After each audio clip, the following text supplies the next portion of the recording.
78ാമത് Santhosh trophy football മത്സരത്തിന്റെ കലാശ പോരാട്ടത്തിന് ഹൈദരാബാദിലെ ഗച്ചിബൌളിയിലെ GMC ബാലയോഗി സ്റ്റേഡിയത്തിൽ കേരളം നാളെ ചൊവ്വാഴ്ച ബൂട്ട് കിട്ടുമ്പോൾ കോതമംഗലം മാർ അത്തനേഷ്യസ് കോളേജിന് ഇത് അഭിമാനത്തിന്റെയും ഒപ്പം ആകാംക്ഷയുടെയും ദിനം.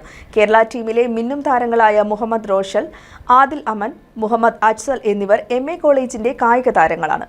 ഞായറാഴ്ച മണിപ്പൂരുമായി നടന്ന സെമിയിൽ ഹാട്രിക് ഗോൾ നേടിയ മുഹമ്മദ് റോഷലും ആദിൽ അമലും കോളേജിലെ 3ാം വർഷ ഇക്കണോമിക്സ് ബിരുദ വിദ്യാർത്ഥികളാണ്. മുഹമ്മദ് അജ്സൽ പൂർവ്വ വിദ്യാർത്ഥിയും കേരള ടീമിന്റെ സഹപരിശീലകനായ professor C Harry Benny MA കോളേജിലെ കായിക വകുപ്പ് മേധാവിയുമാണ്. പൈങ്ങോട്ടൂർ ചെട്ടിയാങ്കുടിയിൽ കുടുംബാംഗമായ ഹാരി കേരളത്തിലെ കായിക അധ്യാപകരിൽ ആദ്യമായി ഏഷ്യൻ ഫുട്ബോൾ ഫെഡറേഷന്റെ ഗോൾ കീപ്പിംഗ് B ലൈസൻസ് നേടിയ വ്യക്തിയാണ്. കൂടാതെ AFCB coaching licence, international professional scouting level 2 licence, position specific scouting licence എന്നീ പ്രൊഫഷണൽ ലൈസൻസുകളും ഫുട്ബോളിൽ NIS ഡിപ്ലോമയും നേടിയിട്ടുണ്ട്. 2016 സന്തോഷ് ട്രോഫി കേരള ടീമിന്റെ സഹപരിശീലകനുമായിരുന്നു. ക്വാർട്ടറിൽ ജമ്മു കാശ്മീരിനെ ഏകപക്ഷീയമായ 1 ഗോളിന് കീഴടക്കിയും സെമിയിൽ 1-നെതിരെ 5 ഗോളിന് മണിപ്പൂരിനെ തോൽപ്പിച്ചുമാണ് കേരളം ഫൈനലിലെത്തിയത്. ചൊവ്വാഴ്ച വൈകിട്ട് 7:30 നടക്കുന്ന സ്വപ്ന ഫൈനൽ മത്സരത്തിൽ 7 തവണ ജേതാക്കളായി സന്തോഷ് കപ്പിൽ മുത്തമിട്ട കേരളം 32 തവണ ജേതാക്കളായ ബംഗാളിനെ നേരിടാനൊരുങ്ങുമ്പോൾ MA കോളേജ് മാനേജ്മെന്റും അധ്യാപകരും അനധ്യാപകരും വിദ്യാർത്ഥികളുമെല്ലാം കേരള ടീമിന്റെ വിജയപ്രതീക്ഷയിലും പ്രാർത്ഥനയിലുമാണ്.